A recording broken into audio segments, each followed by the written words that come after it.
wabarakatuh. Al-Fatihah biniyatil futuh wal munuh wa rusul qawatin nasus surahi jasidul ila hadrati habibina wa syafi'ina wa dhurina wa maulana Muhammadin sallallahu alaihi wasallam bi syiril Fatihah. A'udzu billahi minasy syaithanir rajim. Bismillahirrahmanirrahim. Alhamdulillahi rabbil alamin. Ar-Rahmanir Rahim. Maliki yaumiddin. Iyyaka na'budu wa iyyaka nasta'in. Ihdinas siratal mustaqim. Siratal ladzina an'amta 'alaihim ghairil maghdubi 'alaihim waladdallin. Amin. Ya Rabbi bil Mustafa balligh maqasidana waghfir lana ma madha ya wasi'al karim. Ya Rabbi bil Mustafa balligh maqasidana waghfir lana ma madha ya wasi'al Muhammadun sayyidul qawlaini wa saqalaini wal fariqaini min urbin wa min najami. Ya Rabbi bil Mustafa balligh maqasidana waghfir lana ma madha ya wasi'al karam. Wal habibul ladzi turja syafa'atuhu likulli hawli minal ahwali muhtahami. Ya Rabbi bil Mustafa balligh maqasidana waghfir lana ma madha ya wasi'al karam. Ya Allahi fal mustamsikuna bihi mustamsikuna bihablil ghayra munfasim.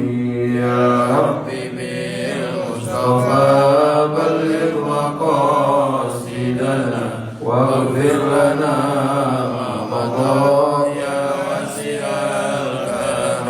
Allahumma salli wa sallim wa barik alaihi wa ala alihi.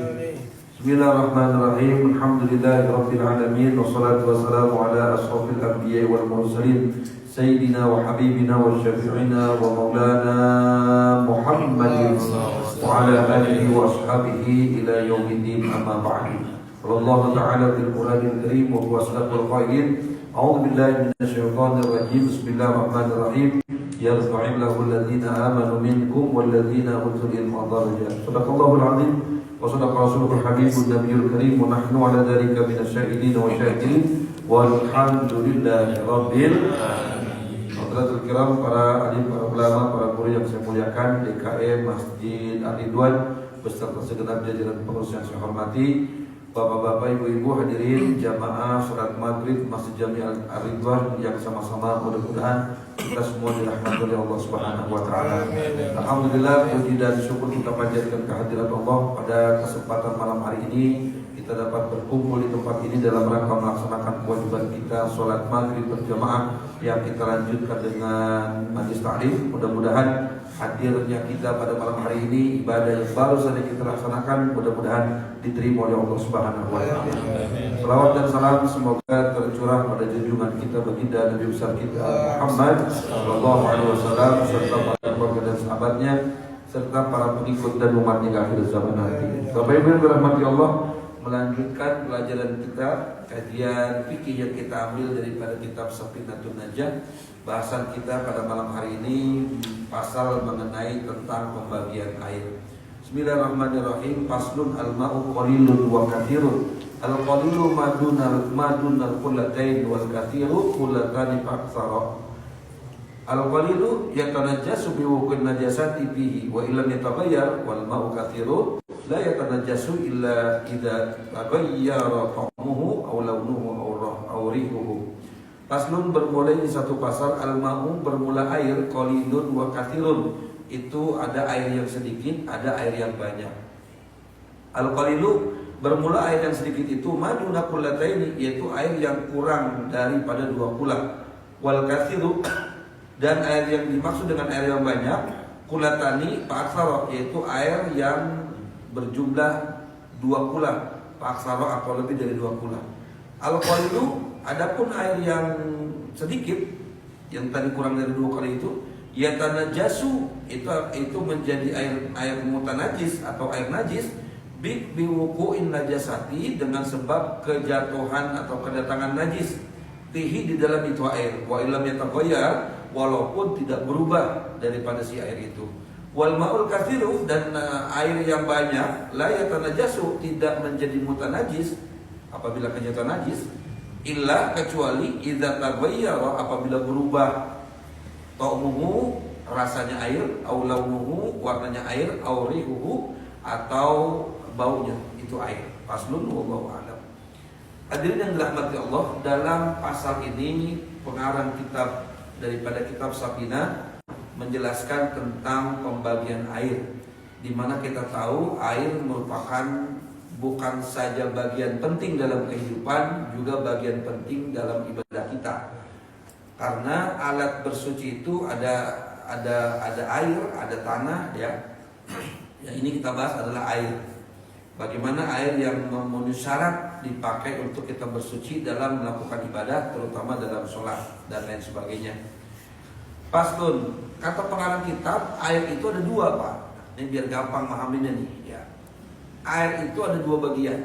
Ada air yang sedikit, ada air yang disebut dengan air sedikit, ada air yang disebut dengan air yang banyak. Udah, itu aja dua dulu pahamin. Ada air sedikit, ada air yang banyak. Apa yang dimaksud air sedikit dalam fikih yang kita bahas ini? Air sedikit itu adalah air yang kurang dari 2 kulah. Sedangkan air yang banyak itu adalah air yang jumlahnya 2 kulah atau lebih. Air yang sedikit itu adalah air yang kurang dari 2 kulah jumlahnya. Kalau air yang banyak, air yang jumlahnya 2 kulah atau lebih. Habis itu paham tuh? Ya. Ingetin be itu dulu. Ini mengaji ya, ngaji santai be ya. Namanya orang pakai duit subuh kita ngaji. Ngaji orang ulangannya. Asal paham beda. Jadi air ada yang sedikit, ada yang banyak. Yang sedikit itu air yang di bawah atau yang kurang dari 2 kulah. Air yang banyak, air yang berjumlah 2 kulah atau lebih. Nah sekarang pertanyaan, apa itu kulah? Kan begitu ya. Kulah itu takaran, ukuran air. Ukurnya seberapa kalau masuk 2 kulah itu? Yang disebut kurang dari 2 kulah atau lebih dari 2 kulah. Atau katakan 2 kulah itu ukuran seberapa? Gitu ya. Banyak perbedaan pendapat ulama, terutama ulama fikih dalam menentukan jumlah 2 kulah itu. Tetapi saya akan sampaikan di sini mayoritas kesepakatan ulama atau mayoritas ulama, pendapat ulama terutama di kalangan mazhab Syafi'i tentang ukuran 2 kulah. Biar gampang memahaminya begini, ya. Kalau dalam ukuran liter, walaupun ini ada perbedaan, tapi saya ambil yang mayoritas, ya. Bahwa ukuran 2 kulah itu kalau dihitung dalam ukuran liter itu adalah 216 liter. Ya, 2 kulah itu air yang jumlahnya 216 liter, ingat nih. 216 liter. Maka kalau kita kembalikan kepada definisi atau arti awal tadi, begini maknanya, begini cara menyampaikannya. Air itu adalah ada 2, air yang sedikit dan air yang banyak. Air sedikit, air yang kurang dari 216 liter, gitu. Kita nggak bicara kulah lagi dah, karena kita udah tahu isi kulah itu berapa. Isi kulah itu, isi 2 kulah itu 216 liter. Maka kata 2 kulah kita ganti sekarang dengan 216. Berarti air yang sedikit itu air yang kurang dari 216. Berarti kalau air yang banyak yaitu air yang 2 kulah atau air yang berjumlah berapa? 216 liter atau lebih. Sekarang kalau air 200 liter itu 2 kulah apa kagak? Kategorinya air banyak apa sedikit? Kalau airnya 216 liter berarti 2 kulah apa enggak tuh? 2 kulah. Kategorinya air banyak apa sedikit? Banyak ya? Paham deh tuh mengajar begitu. Apa bingung banget orangnya. Oh ya. Jadi kalau air sedikit yang kurang dari 216 liter. Kalau air yang banyak yaitu 216 liter atau lebih. Nah, sekarang kalau kita ukur pakai wadah, itu makan jumlah. Sekarang kalau kita kira-kira pakai ukuran tempat, seukuran berapa tempatnya nih yang masuk kategori 216 liter atau masuk dalam kategori 2 kula? Pertama, kalau ukurannya, ukuran kolemnya, ukuran wadahnya berbentuk kubus, tahu nggak kubus? Ya, 4x4. Iya, pokoknya yang panjangnya, tingginya, lebarnya sama. Itu kubus namanya. Kalau kolemnya atau wadahnya berbentuk kubus, maka ukurannya 60 cm panjangnya, tingginya 60 cm atau kedalamannya, panjang 60 cm, tinggi 60 cm, lebarnya 60 cm. Berarti kan ini berbentuk kubus, berarti 60 cm kali 60 cm kali 60 cm. Berapa jumlahnya? Yang gua HP hitung dah. Ya cepetan maksudnya. 60 kali 60 kali 60 itu volumenya tuh, isinya tuh. Berapa tuh? Coba yang gua HP berapa? 86 kali 3. Ini mah 60 kali 60 kali 60. Berapa Hilal? 216 ribu cm. Kata saya dengar ya? Tinggi 60 cm, panjang 60 cm, lebar 60. Berarti 60 kali 60 kali 60, maka tolnya 216 ribu cm ya. Ya kan 216 ribu cm. Nah, itu bentuknya itu 216 ribu cm. Kalau dikonversi ke liter nih, tadi kan cm, kita konversi ke liter.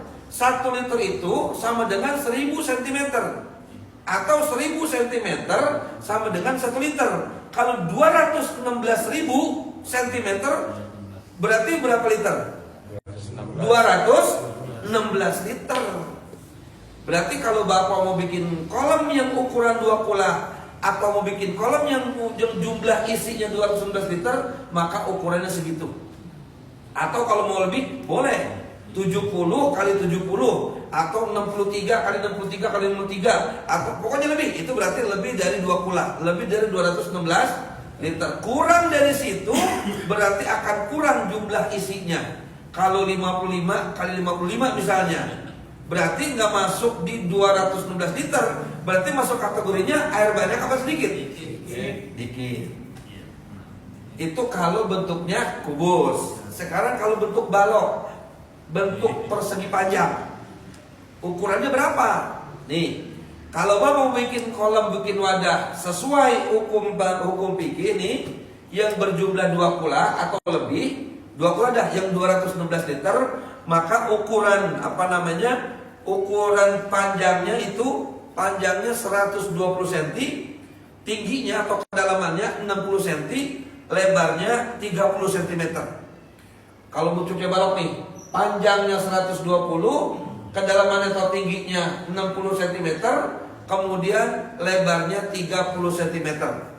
Maka untuk mengetahui jumlah isinya, 120 cm dikali 60 cm dikali 30 cm. Berapa jumlahnya? Sama. Hah? Sama. 216 ribu cm. Kalau kita konversi lagi kepada liter, 1 liter 1000 cm. Berarti 216 liter sama dengan 216 ribu cm sama dengan berapa? 216 liter. Itu kalau bentuk bentuk wadahnya berbentuk balok atau persegi panjang. Sekarang kalau bentuk tabung, bentuknya drum, ukuran berapa? Diameternya kalau drum itu, untuk diameternya itu 48 cm diameternya nih. Ketinggiannya atau kedalamannya itu 120 cm. Itu untuk ukuran yang wadah yang berbentuk drum atau berbentuk tabung. Maka itu masuk kategori air yang banyak atau air 2 kula atau 216 liter. Nah, kemudian apa akibatnya terhadap air yang kurang dari 2 kula atau yang 2 kula lebih? Nih berikutnya ya. Mulai rada puyeng nih, mudah-mudahan kagak paham nih. Ini mulai puyeng ya. Rumusnya udah tadi rumusnya. Nah, apa implikasinya? Apa akibatnya terhadap air yang kurang dari 216 liter atau air sedikit atau air banyak yang 216 liter atau lebih, ya? Wal ma'u qalilu, ya, al qalilu yatanajasu biwuqu'in najasati. Kata pengarang kitab, air yang sedikit atau yang kurang dari 2 kula atau yang kurang dari 216 liter, kurang dari segitu, maka dia akan yatanajasu, menjadi air najis apabila dia kejatuhan najis, ya. Wa illam yatagoyar, walaupun airnya kagak berubah. Kita punya air seember kurang dari 216 liter, kejatuhan najis, kejatuhan tai cecak misalnya, kan najis tuh. Nggak berubah airnya, warnanya kagak berubah, rasanya kagak berubah, ya. Baunya juga nggak berubah. Maka walaupun tidak berubah warna, rasa, dan baunya, kalau dia kurang dari 216 liter, maka dia terhukumi sebagai air yang najis. Berarti kalau air najis, bisa dia pakai bersuci? Nggak bisa, gitu. Itu implikasinya. Apa implikasinya? Ya paham ya. Itu kata apa aja saya. Itu akibat kalau air kurang dari 216 liter. Kalau dia kejatuhan najis, seandainya nggak berubah, tetap normal, rasanya biasa, warnanya biasa, baunya biasa, maka dia menjadi air najis, maka tidak bisa dipakai bersuci, gitu. Kalau air yang banyak, apa air banyak itu? Yang 216 liter, ya, 216 liter atau lebih, kejatuhan najis, kejatuhan tai cecak, ya, nggak berubah dia mah, tetap normal, baunya normal, rasanya nggak berubah, ya, warnanya nggak berubah. Maka kalau 216 liter dia tidak terkategorikan air najis, dia tetap menjadi air suci, kecuali berubah. Kalau berubah, maka dia menjadi air najis, walaupun 216 liter. Kejatuhan najis, kecampuran najis misalnya, tai cecek misalnya, rasanya mah gak berubah, baunya juga kagak, cuman warnanya berubah, berarti dia jadi air najis. Maka hukum air najis tidak bisa dipakai untuk bersuci. Segitu akibatnya. Sekarang saya kasih contohnya biar paham. Biasanya kalau ngaji kalau pakai contoh baru paham nih. Bapak pernah nggak nemuin kalau kita dari masjid, ini di masjid, kalau habis wudhu suka ada kolam cuci kaki. Pernah nemuin nggak? Nah, ini hati-hati nih. Kenapa? Kalau air cuci kaki itu kurang dari 216 liter, berarti air apa namanya? Najis. Air najis. Kalau kolamnya buat cuci kaki tuh 216 liter atau lebih, berarti kategorinya air apa? Suci. Air banyak. Karena lebih dari 2 kula kan? Artinya begini Pak, ukuran kolamnya kalau Bapak nih bangun di masjid nih, mau bikin kolam cuci kaki tuh, ya, mesti ukuran tadi tuh. Kalau dia berbentuk kubus 60 kali 60 kali 60. Kalau dia berbentuk balok persegi panjang 120 kali 60 kali 30 atau lebih. Kenapa? Jika tempat cuci kaki itu kurang dari ukuran tadi, berarti kurang dari 216 liter. Kalau kurang dari 216 liter, ketika dia kejatuhan najis, walaupun itu tempat cuci kaki, nggak berubah airnya, warnanya kagak berubah, rasanya kagak berubah, baunya kagak berubah, itu kategorinya air apa? Najis. Air najis. Boleh nggak kita pakai bersuci? Nggak bisa, makanya berbahaya. Apa bahayanya? Pertama begini nih, masuk kita ke tempat wudhu, kan lewatin kolam itu ya. Anggap ini kurang 2 kula, anggap kurang 216 liter. Begitu masuk cuci kaki kan kita ya, cuci kaki ini, boleh jadi kaki kita bau najis, nyampur di situ, airnya jadi najis nggak? Kalau dia kurang dari 2 kula, jadi air najis tuh. Masuk kita ke tempat wudhu, cek, habis wudhu kan kita balik lagi ya, nyelubin kaki di situ. Berarti kita sholat bau najis nggak tuh? Batal nggak wudhunya? Paham lah. Wudu batal nggak? Batal. Nanti ada bab tentang wudu belum? Tapi ini sering. Kalau kena najis mah orang batal wudunya. Nggak batal. Cuman kita sholat bawa najis karena cuci kaki najis kan. Begitu kita sholat, berarti kita kan bawa najis tuh, ya. Di antara syarat sah sholat itu apa? Suci dari najis pada tempat, pakaian dan badan. Makanya hati-hati nih. Mohon maaf ya. DKM misalnya atau masjid musola, kalau mau bikin niatnya mah bagus niatnya, mau bikin kolam begitu buat orang mau cuci kaki. Kalau dia kurang dari 2 kulah misalnya, kejatuhan najis yang tadinya mestinya orang jadi suci, jadi malah jadi najis, gitu. Jadi kalau mau bikin kolam ya harus lebih airnya itu volumenya lebih dari 2 kulah. Itu. Nah sekarang nih, kalau tadi kan kolamnya kurang dari 2 kulah ya. Sekarang anggap kolamnya lebih dari 2 kulah. Kolam lebih dari 216 liter kolam cuci kakinya nih. Begitu kita masuk ke cuci kaki itu ya, begitu cuci kaki ada najisnya. Begitu kemudian wudhu, habis wudhu cuci kaki lagi. Itu air najis enggak? Enggak. Yang kedua nih, ini contoh. Kalau tadi kan kurang dari 2 kulah, ini bahkan lebih. Kita cuci kaki, anggap dah kejatuhan cecak itu kolamnya, itu jadi air najis enggak? Enggak. Kenapa enggak? Karena airnya lebih dari 2 kulah atau lebih dari 216 liter. Kecuali airnya berubah. Salah satu dari sifatnya, bening mah bening, mana rada bau ini romannya, berarti air najis. Walaupun bening rada bau, cuma asam-asam dikit romannya ini. Nah, berubah itu, berarti dia najis. Walaupun dia lebih dari 2 kulah, gitu. Paham kan nih kira-kira? Udah kamu udah ngaji bubar nih. Ngapain lagi udah paham? Nah, lagi tak pelan-pelan udah ngajinya. Ngaji hukum kalau orang pelan-pelan bisa ngebut kita. Udah berdiri rumah dewi bini mulu lagi. Nah, atau contoh lagi nih. Biasanya kita dulu kalau sekarang makan pembuangan kamar mandi, cuci piring kalau macam kan langsung kebot ya. Kalau dulu memang masih tanahnya pada lebar, pada bikin apa ya? Kalau orang Citayam sono namanya koya, orang sini namanya comberan, sono dikit namanya empang. Ya pokoknya intinya buangan air di belakang rumah deh itu. Air pipis, cuci piring, air mandi. Beda kalau sepiteng mah nggak ada kotoran, paling pipis, cuci piring, mandi segala macam deh itu ya. Itu biasa dibikin di belakang rumah tuh.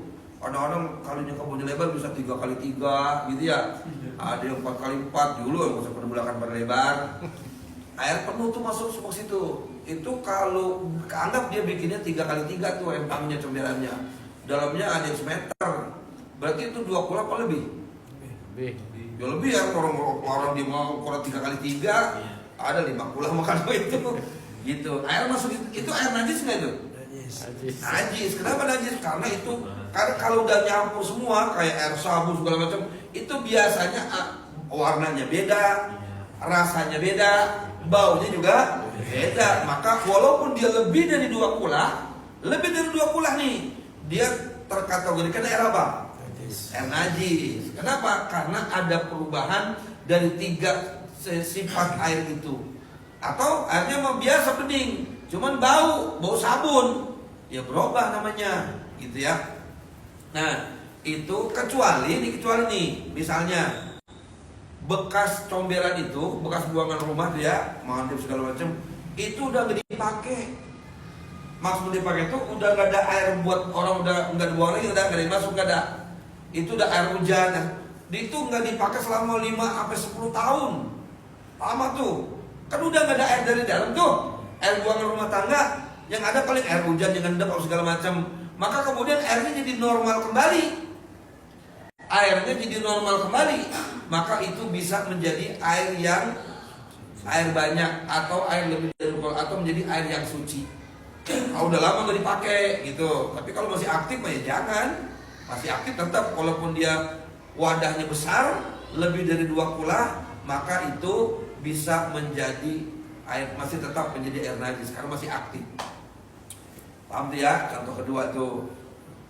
Contoh lagi nih, ibu-ibu nih. Mohon maaf nih ibu-ibu biasanya nih ya. Ibu kalau nyuci nyangin ikan, kan biasa ikan nih dibuat di perutnya dibeset gitu ya, dibuang kotorannya. Nih bu nih, kalau ibu nyuci air di ember nih seember nih nyucinya. Itu air, kalau air seember itu ember normal kita pak, itu kategorinya air banyak apa sedikit? Pasti sedikit ya, orang seember. Kalau nyucinya begini nih, pakai gayung nih udah dibeset nih kan, udah dibeset, seret, ya sudah. Cara ambil darahnya tuh, banyak darah kotorannya. Kalau caranya nih di gayung, seret, disiram ikannya. Jadi kotoran najisnya, darahnya, kotorannya mengalir ke sini. Setelah udah bersih kotorannya, baru dimasukin ke embernya. Ini air tetap suci. Tapi kalau habis di seret, dibuang kotorannya, masih banyak darahnya, dicelupin tuh di kupiak, di ember, koplok gitu ya, diangkat, dibumbuin, digoreng. Berarti najis nggak tadi tuh? Air mutan najis nggak tuh? Mutan najis tuh, ya. Jadi ikannya mengandung najis kalau gitu tuh. Maka yang bagus itu bu, nih kalau ibu nyangin ikan atau ayam yang masih banyak darahnya, apalagi banyak kotorannya, umpamanya ya, yang bagus pakai air keran, ya, air bucur tuh. Air bucur bersihin sampai bersih, sampai habis. Yang urus standar kita udah bersih dah, udah gak ada kotorannya, gak ada darahnya. Kalau mau dikupiakan di ember atau dendam silahkan. Jangan kayak tadi baru dibuang kotorannya sedikit masih banyak darahnya. Cara nyucinya disatuin di ember tuh, di kupiak. Nah itu bisa menjadi airnya mutan najis. Hati-hati tuh ya. Nah sekarang kan kita, apalagi kalau yang mohon maaf nih, kadang-kadang suka makan pecel lele gitu. Saya juga suka gitu. Cuman maksudnya untuk intinya Pak, kita dalam ibadah gitu. Ya perhatiin juga ini orang bagaimana cara. Ustadz detil amat emang begitu Pak. Kalau ibadah kita pengen rapi, pengen bagus, karena implikasinya nanti ya kepada hawa ibadah kita, kepada ibadah yang kita kerjakan gitu. Ya saya punya ada jamaah di belakang rumah sakit Bintaro, udah almarhum. Umurnya hampir 105 tahun Pak. Jadi orangnya apik gitu. Kalau pergi ziarah sama saya itu ziarah nih kali gitu. Itu kalau disodorin makan gitu, makan ayam nggak mau. Kalau bukan boleh dia yang bawa atau boleh dia bawa. Kan dia mesti tahu cara motongnya apa di film ini. Terus saking apiknya gitu. Kita pun kagak. Kecuali ayu banget yang motong. Ngomong kemana? Ke Boy Sebilah, ke kagak, ke Boy Sebilah di mana? Kayak udah ayu aja gitu. Ini maksudnya dalam apik ibadah. Nah makanya kayak begini Pak nih, di rumah kita ada kolam gede, ada kolam kecil. Kolam gede punya, cuman biasanya kalau buat cebok kencing biasa misalnya kan suka adanya di ember tuh. Kalau malam bangun kan kita nyebok dari kolam gede meribet, kita udah jadi ember. Kalau bapak mau sistemnya begitu tuh, jadi kalau mau ceboknya ada ember di bawah nih biasanya, ada airnya khusus buat cebok kalau kencing doang. Itu kan embernya kecil tuh. Kita khawatir takut kejatuhan najis. Kalau dia kejatuhan najis tuh, berarti airnya menjadi air mutan najis. Bapak kencing malam-malam di rumah bangun kencing, ser begitu, cebok pakai air itu tuh. Berarti suci nggak tuh?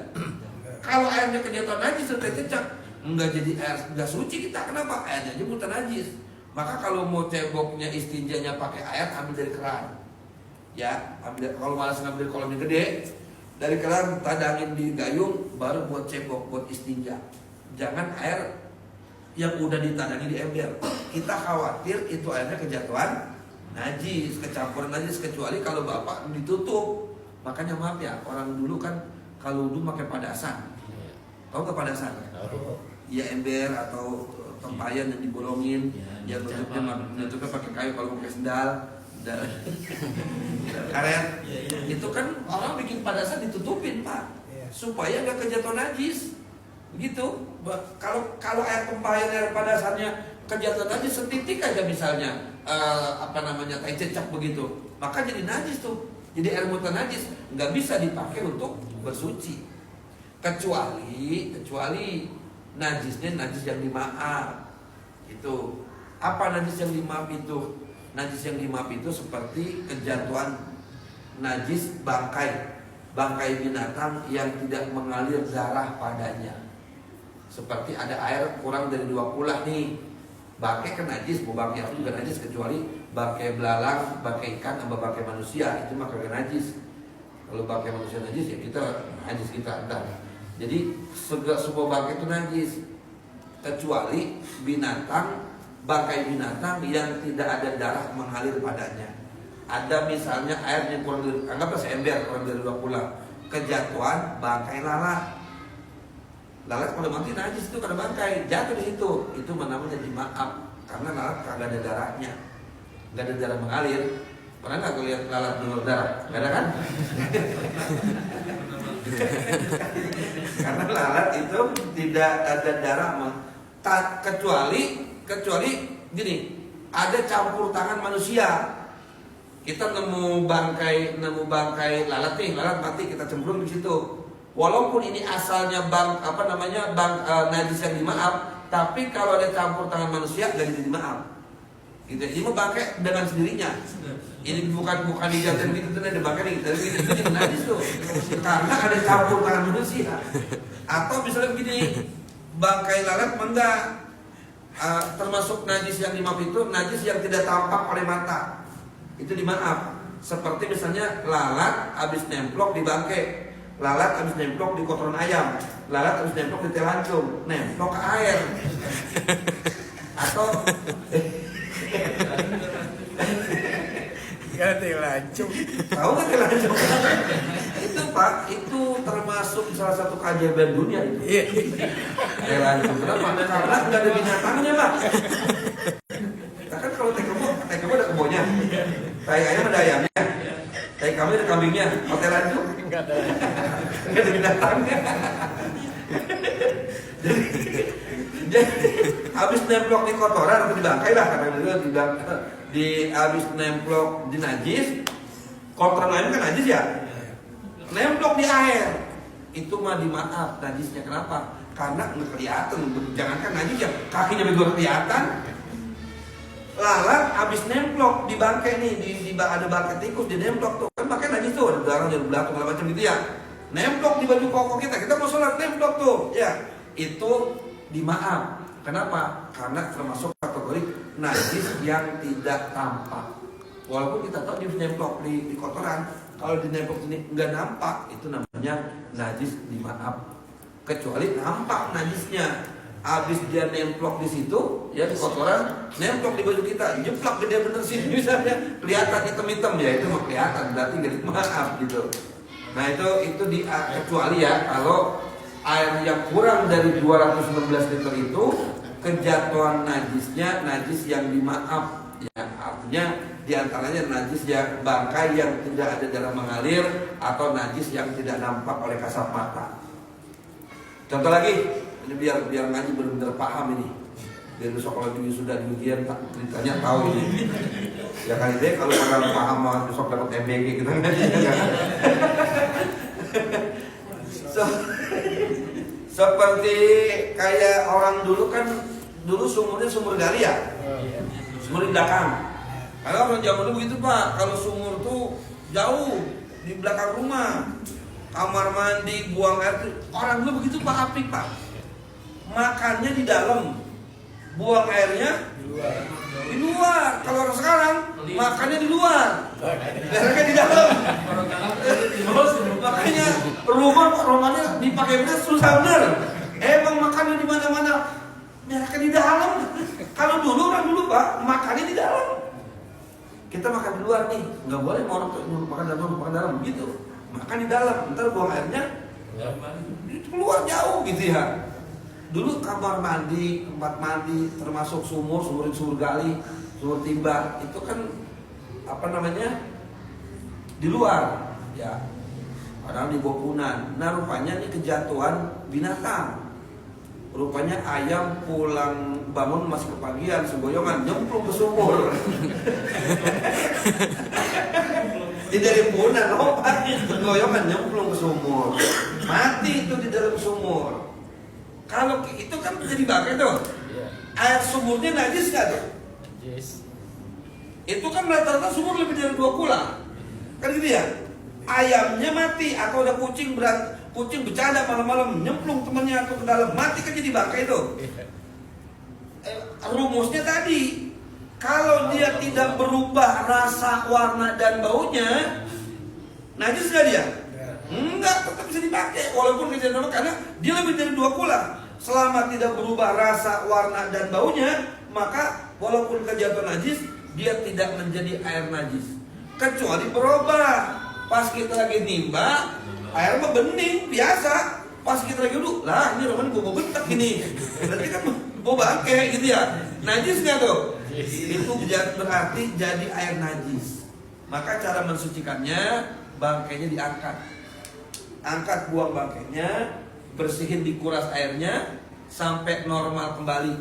Rasa, warna dan baunya normal kembali, maka itu air sumurnya menjadi air suci kembali. Gitu. Jadi air itu ada 2. Ada air yang banyak, ada air yang sedikit. Air yang banyak itu air yang kurang dari 2 kula atau kurang dari 216 liter. Air yang banyak itu air yang 2 kula atau lebih, artinya yang berjumlah 216 liter atau lebih. Kemudian akibatnya apa terhadap air yang sedikit atau yang banyak? Air yang sedikit itu apabila dia kejatuhan najis, walaupun tidak berubah rasa, warna dan baunya, dia tetap menjadi air najis. Kenapa? Karena jumlah airnya sedikit. Secara otomatis dia menjadi air najis walaupun tidak berubah rasa, warna dan baunya. Sedangkan air banyak itu, jika dia kejatuhan najis, dia tidak menjadi mutan najis. Dia tidak menjadi air najis kecuali berubah daripada salah satu dari 3 sifatnya, atau apalagi berubah 3-tiganya. Satu saja menjadi air najis, apalagi 3-tiganya, warnanya, rasanya dan baunya. Kalau berubah dari salah satu sifatnya atau 3-tiganya berubah, maka walaupun dia 2 kula, walaupun dia 216 liter atau lebih, maka dia menjadi hukumnya menjadi air najis. Maka kalau menjadi air najis itu dia tidak bisa dipakai untuk bersuci. Ya, nggak bisa dipakai bersuci karena dia termasuk kategori air yang najis. Baik. Ya, itu aja satu dah. Pasal itu. Ya, kalau kedua pasal mah roman yang puyeng kita. Ini juga udah. Baik, pada waktu kurang lebih 5 menit sekajian maghrib, barangkali ada pertanyaan. Saya persilakan. Ya, Pak Haji. Air yang lebih dari 2 kula itu bisa kita ambil wudhu ini Pak, terkobok gitu Pak. Ya.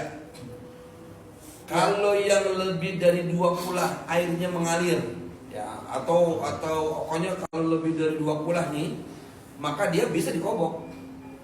Kayak begini Pak, Bapak mungkin kalau daerah-daerah kulon atau daerah wetan yang daerah banyak air, kayak pokoknya dari Bogor, Sukabumi, Solo tuh, di pesantren di majlis biasanya pesantren atau masjid itu tempat wudhu jadi kolam besar, kolamnya tuh ya biasanya wudhunya dia kecobrok di situ, dia wudhu situ, buang situ. Kenapa? Lebih dari 2 kula.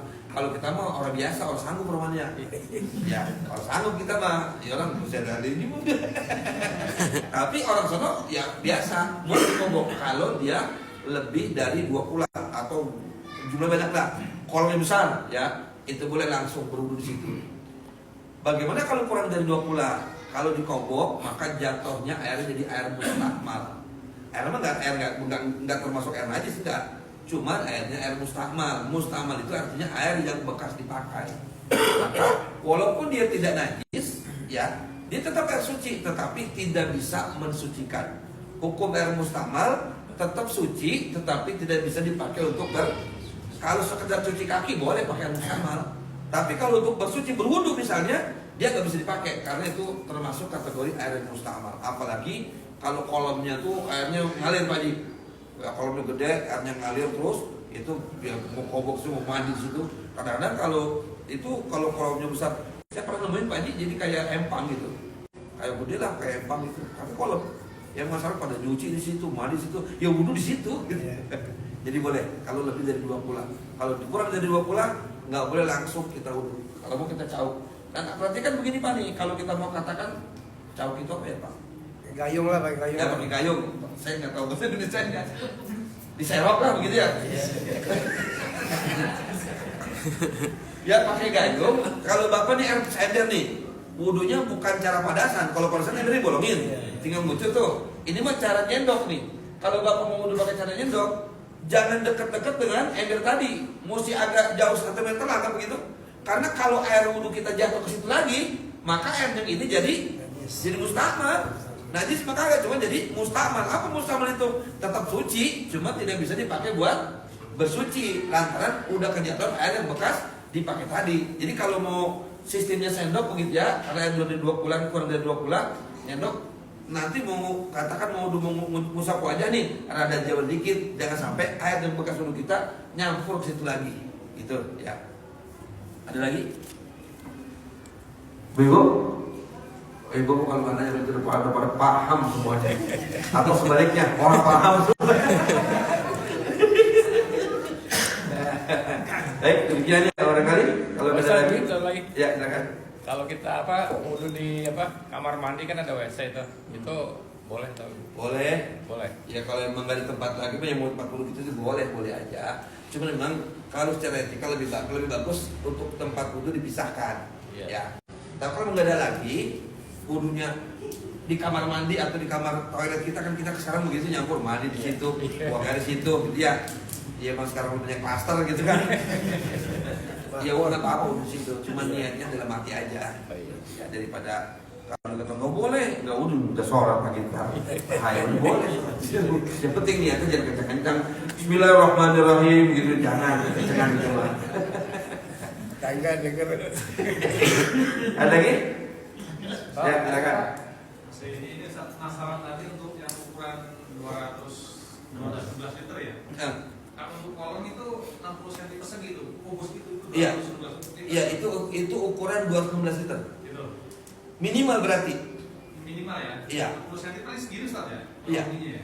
Ya Kalau segitu. dibikin kubus kan kayaknya enggak gede banget. Iya, kan Bapak itu apa namanya, tahu nggak? Granit kan ukuran 60 ya. Iya. Granit ukuran dari standar granit itu yang normal itu 60 kali 60. Iya, ukuran segitu. Ada ya? Ya, ini kan 30 nih. Berarti 2 keramik nih. Iya. Ini kan keramik 30 cm. 30 cm berarti 60 4 keramik berarti. Setengah meter lebih dikit. Kalau cuma 50 kurang berarti. Kalau 50 kali 50 berarti kan kurang tuh. Maka volumenya itu juga akan kurang gitu. Itu minimal segitu Pak. Kalau mau bikin yang berarti kalau kolam itu apa namanya? Kan suka ada kolam kamar mandi yang di materialnya yang udah jadi. Iya. Hah? Yang fiber. Iya. Itu 2 kolam nggak tuh? Enggak ada kayaknya. Kan kalau 1 bulan ini kan 4 keramik nih. Ada kan yang kurang 4 lebih ya?